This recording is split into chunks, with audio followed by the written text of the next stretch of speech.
नमस्कार, स्वागत है आपका हरियाणा न्यूज़ 24 पे। एक बार फिर दोबारा से मैं हूं नालामा मेरे सहयोगी विनय सिंधु के साथ। हम मौजूद है गोसाई खड़ा जींद जिले में और आज फिर दोबारा से एक आज यूपीएससी की परीक्षा पास की है। हम साहिल छोटा सा बच्चा है, बहुत ही मात्र 23 वर्ष की उम्र में, और ऊंचाइयां इतनी बड़ी थी, टारगेट इतना बड़ा था। यूपीएससी की परीक्षा सबसे कठिन परीक्षा होती है, सब मानते हैं इस बात को, लेकिन अपना गोल निश्चित किया। टारगेट अर्जुन की जो निशाना था, मछली की आंख, वो रखा इन्होंने और यूपीएससी की परीक्षा क्लियर की। छोटा सा गांव है गोसाईगढ़, हम बताते चले आपको, मात्र 1000 से 1100 के 1200 के आसपास यहाँ वोट है, मत का प्रयोग करते हैं लोग। लेकिन गांव छोटा ज़रूर है, लेकिन गांव के अंदर आज IAS IPS की एक झड़ी से लगी हुई है। एक साथ दो ने यहाँ पे यूपीएससी की परीक्षा क्लियर की है। मेरे साथ साहिल हैं, 438वां रैंक और SC कैटेगरी में 11वां नंबर रैंक आया इनका पूरे हिंदुस्तान वर्ग में। ये है साहिल की ताकत, ये है इनकी माँ बाप की थॉट और ये इनकी अचीवमेंट, क्योंकि इन्होंने कभी हिम्मत नहीं हारी। कठिनाइयाँ हमेशा आती रही जाती रहती हैं, अगर कठिनाइयों का सामना हम नहीं करेंगे तो कभी सफल नहीं होंगे। तो साहिल, आपका बहुत बहुत स्वागत हमारे हरियाणा न्यूज़ 24। बहुत बहुत शुक्रिया हरियाणा न्यूज़ 24/7। पूरे हिंदुस्तान में 11वां नंबर है, कैसा लग रहा है साहिल? बहुत ही ज़्यादा अच्छा लग रहा है, इतना हार्ड वर्क किया और अब उसका रिजल्ट आ रहा है, तो इट्स वेरी फीलिंग बहुत अच्छी आ रही है अभी। यूपीएससी की परीक्षा इतनी आसान नहीं होती है, रास्ते इतने आसान नहीं है, डगर बहुत लंबी थी, बड़ी कठिन रास्ता था। तो क्या सोच के, क्या टारगेट, क्या गोल निश्चित किया? किसने कहा आपको यूपीएससी की परीक्षा आ जाइए, यही क्लियर करना है, या फिर ये मम्मी पापा का कुछ प्रेशर था?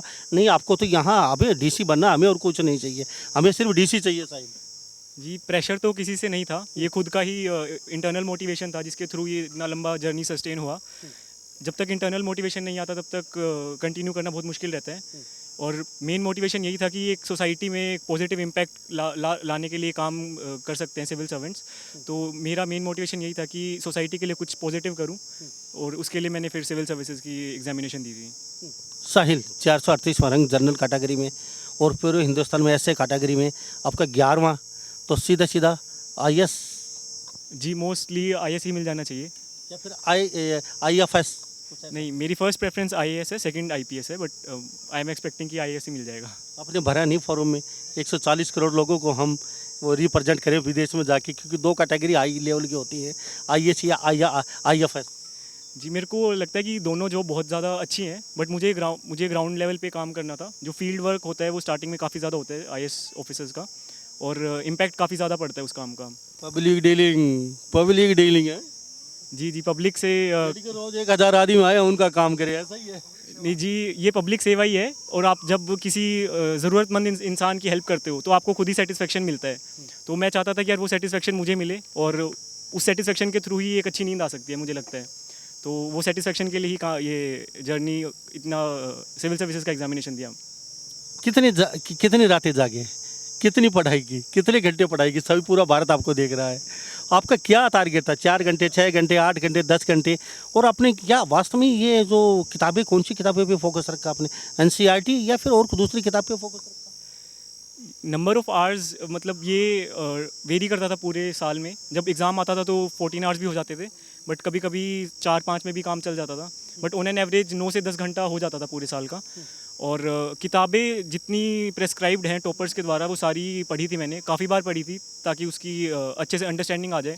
कोई भी छोटे छोटे जो न्यूआंसेस होते हैं वो मिस हो जाते हैं, तो वो बार बार पढ़ने से आ जाते हैं, और जो क्वेश्चंस पहले पूछे गए हैं पेपर के अंदर, उससे और ज़्यादा अंडरस्टैंडिंग आती है कि क्या पढ़ना है, क्या नहीं पढ़ना, कि क्या क्या छोटे छोटे फैक्ट्स हैं जो हम कभी कभी मिस कर देते हैं पढ़ते पढ़ते, तो वो बार बार पढ़ने से आ जाता है वो। NCERT को फेथ करें, भरोसा करें किताब पे? NCERT? जी, NCERT तो बेसिक फाउंडेशन है। मेरे को लगता है कि सबसे पहले NCERT से ही शुरुआत करनी चाहिए, उसके बाद फिर कोई स्टैंडर्ड बुक्स आप जा सकते हैं। आपने कौन सी स्टैंडर्ड बुक को इस्तेमाल किया? पहले तो मैंने सबके लिए NCERT ही पढ़ी थी, उसके बाद फिर जो नॉर्मल टॉपर्स बोलते हैं कि लक्ष्मीकांत पढ़ लो, स्पेक्ट्रम पढ़ लो, और नितिन सिंघानिया वगैरह है, तो ये सारी बुक्स पढ़ी थी मैंने, स्टैंडर्ड बुक्स थी। और उसके अलावा कुछ कोचिंग का मटेरियल भी आ जाता है मार्केट में, तो वो भी रेफ़र कर लिया था करंट अफेयर्स के लिए।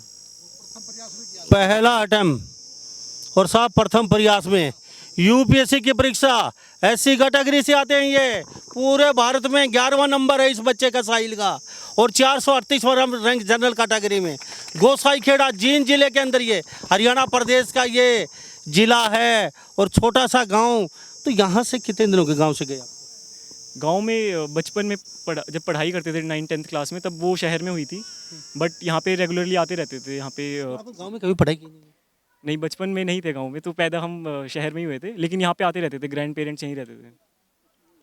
बाकी जो बच्चे देख रहे हैं, एससी कैटेगरी का लगा दिया, जनरल के कोई भी लगा दिया, अदर भाई, तो क्या बेसिक क्या कुछ यूट्यूब से भी सहारा लें वो, या फिर यूट्यूब से आपने कभी सहारा नहीं लिया? ऐसी बहुत सामग्री यूट्यूब पे है तो उससे आपने कुछ सहारा लिया? नहीं, आई थिंक जब से इंटरनेट आया है तो उससे स्टूडेंट्स को काफ़ी फ़ायदा हो सकता है, अगर वो ढंग से उसका यूज़ करें। तो उसमें जितने भी आपको डाउट्स आते हैं कॉन्सेप्ट्स को लेके, वो किसी ना किसी यूट्यूब वीडियो में समझा रखा होता है। जितने बहुत डिफिकल्ट टॉपिक्स होते हैं वो इजीली समझा देते हैं लोग। तो मेरे ख्याल से यूट्यूब का मैंने तो लिया था जब मुझे कन्फ्यूजन होता था, और मेरे को लगता है कि स्टूडेंट्स अभी यूज़ कर सकते हैं यूट्यूब को, जब उन्हें कुछ भी कन्फ्यूजन आता है किसी भी टॉपिक को लेके। चलो अब मैं आपके पास दोबारा लौटता हूँ, पहले आपके पापा और भाई और मम्मी से बातचीत कर लेते हैं। सर क्या नाम? मेरा नाम डॉक्टर सत्यपाल सिंह है। मैं department of law MD university Rohtak में एसोसिएट प्रोफेसर के पद पे कार्यरत हूँ। और वहाँ रहते रहते मुझे भी एक एक्सपीरियंस हुआ दुनिया का, और उस दुनिया का जो एक्सपीरियंस था तो हमने यहाँ उसको यूज़ करने तो लाइन से हटके आपने डीसी बना दिया, आपकी लाइन दूसरी, ये दूसरी लाइन, ये दूसरी ट्रैक कैसे पूछ गई रेल की गाड़ी की पटरी? सर मैं इसके लिए ये था कि मैंने इनको बोला था कि क्योंकि मैं लॉ से हूँ तो वहाँ हम जज बनाते हैं, यहाँ भी बैठे हैं बहुत हमारे साहब कई बैठे हैं, जजेज आए हुए हैं और जज ही बनाते हैं हम। तो मैंने इनको बोला था जज बनना है, लेकिन ये इनका उधर ध्यान नहीं था। तो इन्होंने कहा हमने पापा इंजीनियर बनना है, तो मैं इंजीनियर की सोच के चला था। फिर ये बोले हमने अमेरिका जाना, तो मैंने सोचा ये अमेरिका चले जाएंगे। फिर धीरे धीरे इनका माइंडसेट कैसे चेंज हुआ कोविड के दौरान, तो इसने अपने आप ही कोई कोचिंग वोचिंग नहीं ली और अपने आप ही इसने शुरू कर दिया, और अपने आप ही मतलब इस मुकाम पे ये मतलब पहुंचा है। ये सब मतलब दुआएं हैं, आशीर्वाद है इस परमात्मा का, ये बड़ों बुजुर्गों का, और आप जैसे जो मीडिया पर्सन हैं उनके यूट्यूब को देख देख के मतलब इसने सब कुछ गेन करना शुरू कर दिया। आपका एक बच्चा साइड में बैठे हैं, ये क्या कर रहे हैं? ये छोटा बेटा है मेरा, ये आईआईटी दिल्ली में है। इसने बायोटेक केमिकल से इंजीनियरिंग अभी ये कर रहा है, इसका फाइनल ईयर बस होने वाला इसका भी। और इसको भी मोटिवेशन अपने भैया से मिली, क्योंकि ये जो बेटा है जिसका अभी सिलेक्शन हुआ साहिल कुमार, ये टॉपर रहा है हर जगह पे, ये टॉप उसमें रहा है। तो ये जो इसको देखता, जो ये करता, ये भी वही करता। तो धीरे धीरे अपने आप ही इसको तो ये करा इसको मिल जाता और उसको ये ग्रैब करके और तुरंत कर देता। तो घर में बेटी डॉक्टर, हाँ, ये बेटा जज, और आप भी ये मेडिकल में काम कर रहे हैं, बड़ी पोस्ट पे हैं। बेटा ये वाइफ ही? सर मेरी वाइफ है सीनियर नर्सिंग ऑफिसर है मेडिकल कॉलेज रोहतक में। और बेटी जो है ये इसने जब ये इनकी मम्मी कोट पहन के आती थी तो इसको लगा कि कोट जो है इससे है ना बड़े बड़े मरीज ठीक हो जाते हैं कोट से। तो उस कोट को इसने देख के ये शुरू किया, और ये फिर कोट से इसको लगा कि भी इसी को डॉक्टर बोलते हैं। और धीरे धीरे फिर इसको इंस्पिरेशन मिली, इसने भी उसको एग्ज़ाम को उस टाइम नीट होता था क्वालिफाई किया, और इसने एमबीबीएस किया अभी। और एमबीबीएस करने के बाद अभी ये भी मतलब अपनी पीजी की तैयारी करने लग रही है कि मैं बहुत अच्छी डॉक्टर बनूंगी, समाज की और इस देश की सेवा मैं करूंगी। तो यहाँ से इसको मोटिवेशन मिला हुआ है। हम मेहनत करते हैं तो हम कहीं पीछे नहीं रहेंगे। जी, क्या नाम है? मेरा नाम डॉक्टर नैना सिंह है, और मैंने एमबीबीएस मेरा कंप्लीट हो गया है। डॉक्टर नैना सिंह, मम्मी का कोट पहन के वाइट, वो देख देख के आपको बड़े बड़े यहाँ मरीज ठीक होते हैं, ऐसा ही? हाँ जी, बिल्कुल पापा सही कह रहे हैं। जब मम्मी के पास नाइट ड्यूटीज़ भी मम्मा की लगते थे तो मैं जाती थी, देखती थी वहाँ पर डॉक्टर्स बैठ के पढ़ा करते थे। तो वहीं से मुझे भी इंस्पिरेशन मिला था कि वी कैन हील समवन। कितनी खुशी महसूस होती है जब एक इंसान अपनी दर्द लेके आता है और आप उसको थोड़ा सा भी आप उसको ठीक कर देते हो, तो उसकी जो खुशी होती है वो आपको महसूस होती है। और जब आप वही जो मेरे भाई ने बोला कि उसके बाद जो नींद आती है ना, वो बस उसके साथ मतलब कोई पैसा कंपेरेबल नहीं है। मतलब जो आप किसी की सेवा करते हो और वो जब ठीक हो जाती है वो चीज़, तो वो बहुत बड़ी चीज़ है। और ये सब मतलब हमारे पेरेंट्स की जितना मेहनत किया उन्होंने, उनको देख के हमने सीखा। मतलब बहुत ही ज़्यादा मेहनत की है मम्मी पापा ने। हम लोग तो बस थोड़ा सा हमने कर दिया तो हमारा नाम हो रहा है। भगवान हमारे माँ बाप के रूप में ही मिले हैं। जी, क्या बात है। ये नैना सिंह डॉक्टर बन चुकी, कंप्लीट हो चुका है इनका। लेकिन थॉट और विचार इतने अच्छे हैं इस गुड़िया के। सेवा कुछ अच्छा करके आते हैं, रात को इतनी सुकून की नींद आती है। किसी बेसहारा, किसी गरीब की आज हमने मदद की है, कौन से भाई कहते हैं ये बात? ये मेरा पूरा परिवार ही मेरे पूरा परिवार ही बहुत बड़ी इंस्पिरेशन है। और अब तो भाई ने भी बहुत कर दिया और मेरे को लगता है कि जो इसे अपॉर्चुनिटी दी है भगवान ने, और मतलब और भी ज़्यादा कर सकता है, मतलब इतना ज़्यादा इसको अपॉर्चुनिटी मिली है। तो मेरे को लगता है कि ये मतलब मैं चाहती हूँ कि पूरे भारतवर्ष में वो चेंज आए, वो जो यहाँ हमारा देश अब डेवलपिंग कंट्री है वो डेवलप्ड कंट्री बने। यहाँ पे हर एक बच्चे को वो शिक्षा मिले, वो मतलब पानी पीने को मिले, ठीक से बिजली मिले सबको। और मतलब ऐसा ना हो कि भाई अफसर बन गया तो मतलब मेरे लिए कुछ नहीं कर रहा, और ये भावना ना आए। और हम्बल बना रहे हमारे पूरे परिवार के लिए। मैं यही प्रार्थना करती हूँ कि हम सब हम्बल बने रहें और बस ऐसे ही सेवा करते रहें, और सबकी ब्लेसिंग्स के लिए मैं सीख करती हूँ। और बस यही कहना चाहूँगी। मैं सिर्फ ऐसी कैटेगरी का नाम इसलिए ले रहा हूँ क्योंकि इस कैटेगरी में आज भी बहुत गरीब लोग हैं, दबे कुचले हैं, छोटे छोटे कमरों में रहते हैं। वो शायद ही कुछ शिक्षा ले सके। अगर ये कर सकते हो तो तुम क्यों नहीं कर सकते? साहिल, तेरी आपके मम्मी पापा से भी पूछते हैं, मुझे ये बताइए, घर से आप अकेले रहते थे? नहीं, मैं कॉलेज में अकेला ही रहता था, बट वो तो कॉलेज में रहना पड़ता है एक्चुअली, अकेला तो अकेला ही था तब। तो कमरा सेपरेट था? नहीं, वहाँ शेयरिंग रूम होता है IITs के अंदर, तो शेयरिंग रूम में रहते थे दोस्तों के साथ। यूपीएससी की तैयारी की? नहीं, वो मैंने कॉलेज टाइम पे स्टार्ट करी थी, उसके बाद मैं घर पे रह रहा था, तो घर पे पेरेंट्स थे। तो पेरेंट्स से कभी कहे नहीं? मम्मी ने कभी अक्षरा बावड़ा हो जाओ सारा दिन किताब पढ़े से? नहीं तो पापा भैया नहीं, वो मतलब फैमिली तो मोटिवेट ही करती थी कि अच्छे से पढ़ाई करो, और जब टेस्ट सीरीज़ वगैरह में लगाते थे तो उसमें नंबर कम आते थे तो काफ़ी मोटिवेशन देते थे कि कोई बात नहीं, अभी नहीं आ रही तो आगे आ जाएंगे, मेहनत करते रहो। अगर मेहनत कर रहे हो, हार्ड वर्क कर रहे हो, इंटेंशन सही है तो रिजल्ट ज़रूर मिलेगा, आज नहीं तो कल ज़रूर मिल जाएगा। ये साहिल है इसी कैटेगरी से 11वां नंबर पूरे भारत प्रदेश में इसका बच्चे का साहिल का।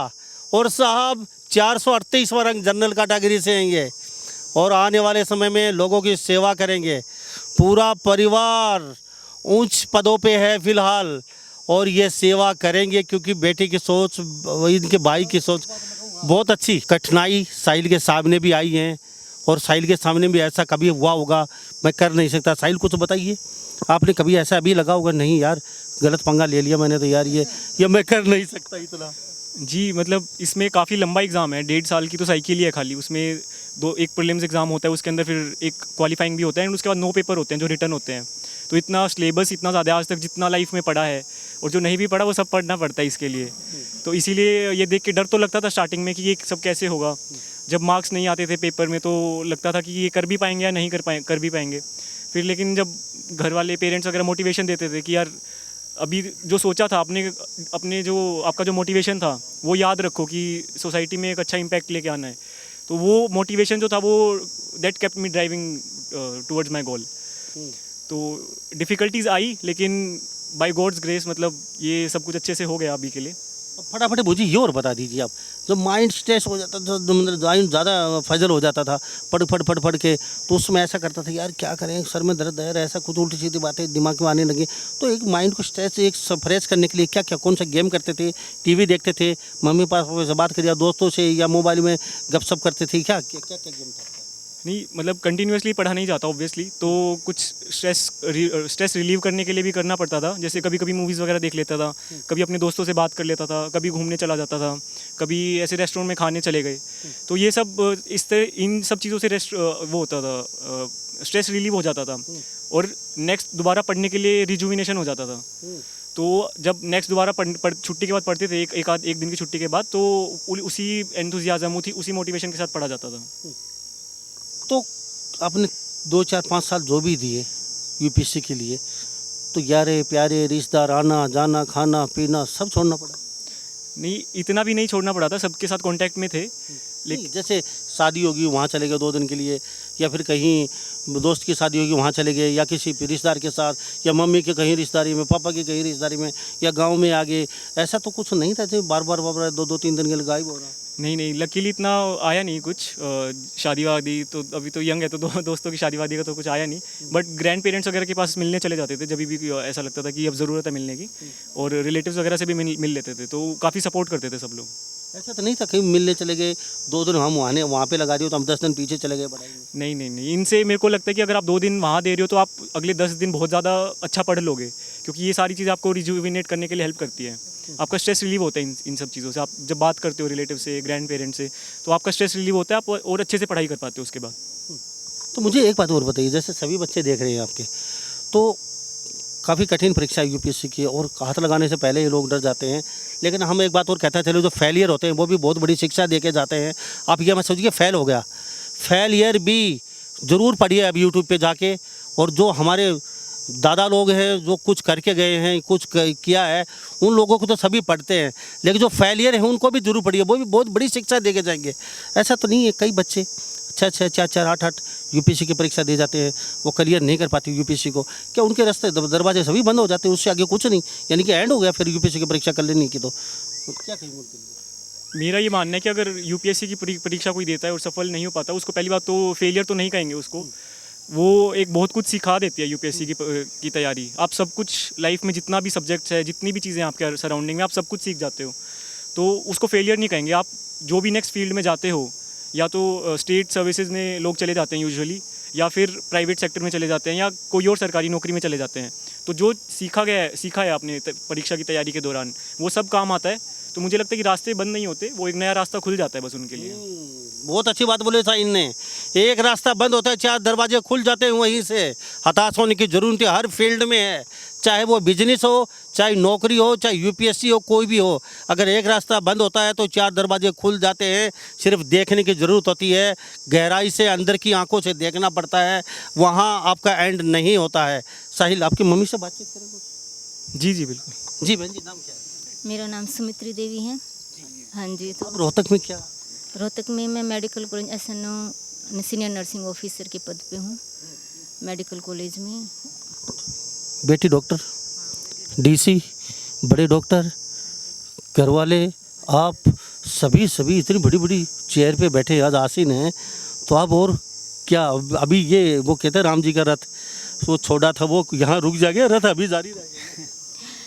जारी रहेगा आगे भी। और फिर जब से मैं ड्यूटी जाती या कुछ है, तो बेटे का तो इतना कॉन्फिडेंट था, जैसे इसके कमरे में जो पढ़ता था, जहाँ बैठ के गद्दा भी इतना धस गया था। मैं बेटा तू खाना खा लियो है, मम्मी मेरे को याद ही नहीं रहा खाना खाना है, आती तो इसको ज़बरदस्ती खाना। पर ये डटा रहता पढ़ाई में, जैसे इसका मेन में हुआ और बॉम्बे IIT में गया, तब से मुझे एहसास होने लग गया बचपन से ही कि बेटा कुछ ना कुछ करेगा।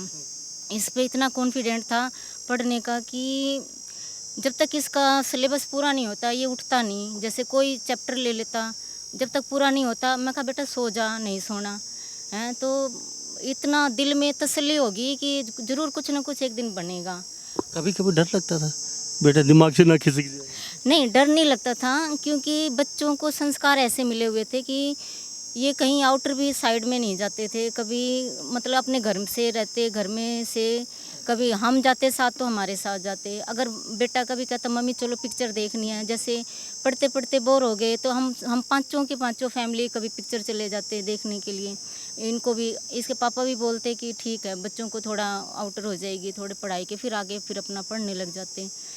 तो इतना सब कुछ करने के बाद जब इसका मेन में हो गया क्वालिफाई, IIT बॉम्बे हो गया, फिर इसने पूरा छान लिया। भाई पापा का भी सपना था कि घर में IAS होना चाहिए हमारा बेटा भी। फिर ये धीरे धीरे अब ये बच्चे, जैसे गुड़िया चली गई MBBS, इसको अपनी चॉइस थी भी, हाँ मैंने अपने MBBS, मम्मी मैंने डॉक्टर ही बनना है। मैंने कहा चलो बेटा, हम कभी प्रेशर नहीं करते भी, चलो अगर आपने डॉक्टर बनना तो तैयारी करो। ये खुद तैयारी करते, रात के 10 जब तक ये पढ़ते जब तक हम भी जागते, हम भी नहीं सोते भी चलो ठीक है ये पढ़ रही हैं। इसने नीट का पेपर दिया, फ्रस्ट्रेट भी हो जाते बच्चे पढ़ते पढ़ते, फिर इनको थोड़ा माइंड इधर उधर करते। इसी तरह ये बेटा था, फिर ये छोटा भी था, इसको मैंने कहा तू भी कर ले नीट का, इसने तो मेन का ले लिया, जिस तरह की इंजीनियरिंग ले लिया। फिर मैंने इसको बोला छोटे बेटे को तू मेडिकल लाइन ले ले, ये बोला कि नहीं मम्मी जो भाई ने किया ना बड़े ने वही करूँगा। तो मैंने कहा अच्छा, मैंने कहा, कहता दीदी ने तो कर लिया मेडिकल लाइन। मैंने कहा वो तो ठीक है तू भी कर ले, 2 हो जाएंगे डॉक्टर। कहता नहीं मैंने तो भाई ने किया तो वो करूँगा। अब भाई ने किया वो करेंगे, अब भाई ने किया वो करेंगे, क्या बात है, क्यों? नहीं नहीं मेरे को तो मतलब भैया भैया और दीदी दोनों से काफ़ी मोटिवेशन मिलता था बट भैया से कुछ ज़्यादा मिल रहा है। भैया मतलब भैया इंजीनियरिंग कर रहे थे तो आईआईटी में, तो वो घर पे आके बताते थे कि वहाँ पे क्या क्या चीज़ होती है, तो वो मेरे को बहुत फैंटेसाइज करती थी। और लाइक कॉर्पोरेट वगैरह वर्ल्ड भी, तो फिर मतलब मैंने भी फिर आईआईटी के लिए ही पढ़ाई करी थी। एंड मैं बहुत तंग भी कर अब तो मेरे पे प्रेशर हो गया है कि अब करना है। अब प्रेशर हो गया है, अब तो क्या बात है, डीसी बनना पड़ेगा भाई। अब तो यूपीएससी की परीक्षा, अब क्या करें, कहाँ जाए तो अब भैया लोग इतना बड़ा अचीवमेंट कर दिया, अब भैया के पीछे पीछे चले गए तो अब मजबूरी है क्या करना पड़ेगा? नहीं मजबूरी नहीं है, मतलब जो भगवान की इच्छा होगी वही होगा, जो जिससे मतलब मैं पर्सनली ऐसे चाहता हूँ जिससे समाज में इम्पैक्ट है अच्छा, वो काम करना ज़्यादा इंपॉर्टेंट है, एज ए फैमिली भी और एज ए इंडिविजुअल भी। तो अभी देखते हैं, जहाँ पे भी मुझे लगेगा कि जहाँ पे ज़्यादा इम्पैक्ट पड़ रहा है मेरे काम से, मैं उसी साइड जाना चाहूँगा। नाम क्या? शुभम। शुभम। शुभम, इतनी प्यारी फैमिली है, मुझे रत्ती भर भी ऐसा नहीं लगा कि हम डीसी डॉक्टर या इतने बड़े बड़े अधिकारियों के बीच में बैठे हैं। हमें ऐसा महसूस हो रहा हम तो नॉर्मल किसी परिवार के साथ में बैठे हैं। नहीं तो साहब, ये तो डीसी की कुर्सी है साहब, चपरासी की कुर्सी बैठने के बाद एटीट्यूड अलग ही हो जाता है, लोगों को देखने का नज़रिया बदल जाता है, और लोगों का चलने का नज़रिया बदल जाता है, और लोगों का बात करने का नज़रिया बदल जाता है एक पीएन की नौकरी मिलने के बाद। और यहाँ तो साहब पूरा परिवार बड़ी बड़ी कुर्सियों पर बैठा है, कोई एटीट्यूड नहीं है। इस घर में जो शादी होके आएगी उसका भी भाग्य बदल जाएगा। अब दुल्हनिया कैसी चाहिए? डीसी या काम मम्मी पापा देखेंगे? ये अभी कोई सोचा नहीं है, अभी तो काम पे ज़्यादा फोकस है। पहले कास्ट या इंटर कास्ट सब चलेंगे वैसे? नहीं, अभी मैं इतना सोच नहीं रहा हूँ इन सब चीज़ों के लिए अभी तो शादी वगैरह कोई नहीं, कोई जरूरी नहीं है हमारी कास्ट में ही करें हम, तो क्यों बड़े अधिकारी हैं वो अपने आप अपने चॉइस के अपने अपने कर लेते हैं।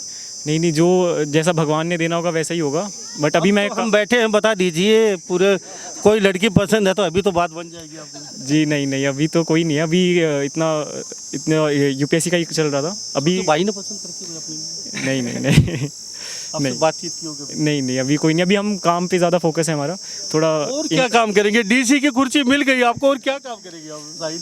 अभी तो ये शुरुआत है, अभी तो सिर्फ चाबी दी गई है हमें एक चीज़ काम करने की। अच्छा नैना, क्या बोल रहे थे आप? बोलने में बड़े स्मार्ट हो, तो भैया की शादी के बाद लेकिन या भैया को आप बोल रही है? नहीं अभी तो बहुत कुछ करना है। हाँ जी, कि बस मैं यही बोलना चाहती हूँ कि डीसी एक सिर्फ एक ओहदा है, एक पोजीशन है, बस एक जगह बिठा दिया। जब आप काम करेंगे और उसके बाद कुछ चेंज आएगा, वो असली काम है, वो कर रहे हैं। और हम मतलब हमारे पूरे परिवार का ही यही मोटिव था कि हम लोग यही चीज़ कर पाएँ। मतलब हम जैसे अब यहाँ पे ये जो सड़क है, अगर यहाँ पे अगर बढ़िया सड़क बन जाए, अच्छे पार्क बन जाए, तो मतलब कितना मतलब बच्चों को इन्वायरमेंट मिलेगा वो पढ़ने का, और फिर वो भी चेंज लाएंगे, और ऐसे धीरे धीरे करके हमारी कंट्री कहाँ से कहाँ पहुँच जाएगी। तो ये जैसे जैसे हम थोड़ा कहते हैं ना, समुद्र बनाने के लिए भी बूंद बूंद की ज़रूरत होती है, तो हम वो एक बूंद ही है। क्या बात है, ये बेटी ने आपसे सीखा है मेरे ख्याल से। आप बोलते हैं टटर, बेटी भी ऐसे ही बोलती है, ये मम्मी के ऊपर क्यों?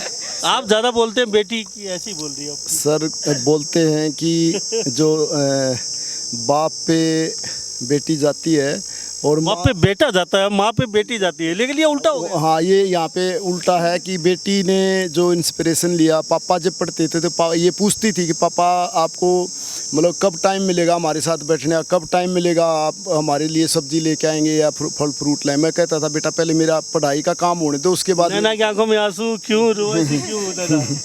इस बात पे रोएगी, पूछेगी आपसे क्यों? बिल्कुल सर, ये आज मतलब एक भावनात्मक रूप से भी हम सोच रहे हैं कि हमने शुरू से ही एक टारगेट बनाया था कि हम इस समाज की सेवा करें, इस देश की सेवा करें, इस प्रदेश की सेवा करें, और इतनी मेहनत करें कि वो दिखाई दे कि वास्तव में मतलब हम यहाँ कुछ कर पा रहे हैं। नहीं तो पढ़ने का एक यही है, जो केवल पढ़ने का मतलब नौकरी लेना नहीं, पढ़ने का मतलब है कि उसको एग्जीक्यूशन में लेके आना। फटाफट मुझे ये और बता दीजिए, सभी लोग यहाँ पे मौजूद हैं, शादी का कह रहा था, सभी बच्चे सेटल हैं, बड़े बड़े अपनी कुर्सियाँ मिल चुकी हैं और देश सेवा के लिए तैयार बैठ चुके हैं, जाके आप बता दीजिए। सर मेरा तो पर्सनल ये मानना है और कि irrespective of any religion, race, caste, शादी कहीं भी की जा सकती है, हर इंसान बराबर है। इटलर पापा या अपनी मर्जी से करें? नहीं, अपनी मर्जी से है, मैंने खुद कर रखी है, मैं इंटरकास्ट मैंने मैरिज कर रखी है, वह सभी के सभी को पता गांव में। और मैंने उस इंटरकास्ट शादी होने के बाद जब हुई थी तो लोगों ने बड़ा अपोज किया था, लेकिन मैंने अब वो बात नहीं है। हाँ, मैंने कहा कि नहीं, मतलब सब बराबर हैं, कोई कास्ट का कोई चक्कर नहीं है, सब बराबर हैं। तो आज मतलब उसका इम्पैक्ट आप देख रहे हैं कि मतलब मेरी पत्नी जो आपके सामने बैठी हुई है और उस हमारे उसमें किसी तरह का किसी परिवार में कि भी कोई कास्ट रिलीजन की कोई बात ही नहीं है। तो मैंने इनको ओपन छोड़ा हुआ है कि आप जहाँ शादी करना चाहे शादी करें, लेकिन समाज की हाँ मंजूरी होगी हाँ उसमें। मेरी यस है, मेरी हमेशा के लिए यस है सर। काश ऐसा पापा सबको मिले यार, मजा आ जाए यार। ले लो पापा इधर होते हैं, लट्ठी लेके पीछे पड़ जाते हैं, आराम जाते हैं, कहाँ गए था तू, इधर आ जा, तू वहाँ खड़ा क्यों था। लेकिन ये पापा देख लीजिए, मम्मी देख लीजिए, इतने प्यारे हैं, शादी की भी छूट कर दी, बच्चा जहाँ एग्री होंगे वहाँ हमारी हाँ होगी। आपकी तो लिकट बड़ी बल्ले बल्ले होगी। डीसी साहब नहीं, जैसा पापा ने कहा भी समाज के लिए काम करना है, उसके बाद कुछ सोचेंगे। तो आप लोगों का इतना कीमती समय लिया, आप सभी लोगों को बहुत बहुत धन्यवाद। आपसे बातचीत की, पूरे हिंदुस्तान ने आपकी बात सुनी। Thank you so much, thank you. लंबा साहब, आप बहुत ही अच्छे मतलब इंटरव्यूअर हो। मैंने आपके बहुत सारे इंटरव्यू देखे हैं। आप जो सेवा कर रहे हैं इस संसार की, इस समाज की, यहाँ मतलब ग्रामवासियों की, पर्टिकुलर मैं कहूँगा आप गांव में पहुँच जाते हैं। हर एक मीडिया वाला गांव में नहीं पहुँच पाता, आप हर गांव में मैं देखता हूँ आपकी यूट्यूब पे कि आप पहुँच जाते हैं।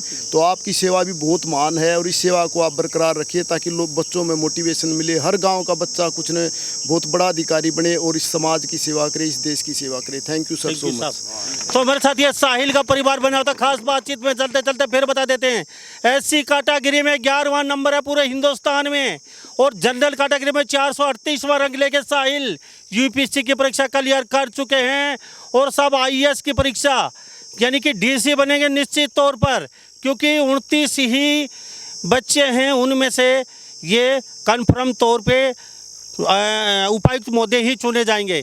तो मैं चलते चलते फिर कहता हूँ, अगर साहिल कर सकता है तो तुम क्यों नहीं कर सकते।